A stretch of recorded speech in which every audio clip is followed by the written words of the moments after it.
Hello everyone, welcome back to Guide to Everything. In today's video, I'll show you on how you can fix this version of Vanguard requires secure boot to be played. Enable it in order to play Valorant.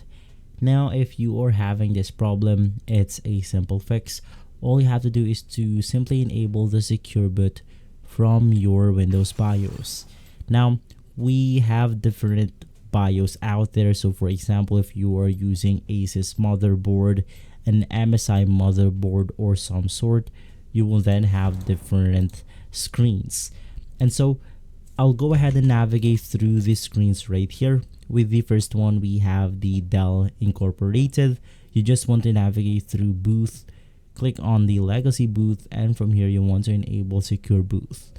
Now on other Windows like Asus, it will then look something like this. So you just want to navigate through boot, click on OS type, and then you want to go ahead and select the other OS. Now you can just go ahead and simply search specifically for your motherboard model. Now in this window, they have the boot section, they have secure boot, and from here they can just go ahead and enable it.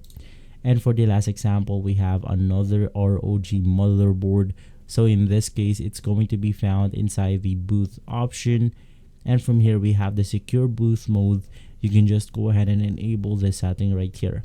If this video has been helpful, leave a like, subscribe, and follow Guide to Everything for more videos like this. Thanks for watching.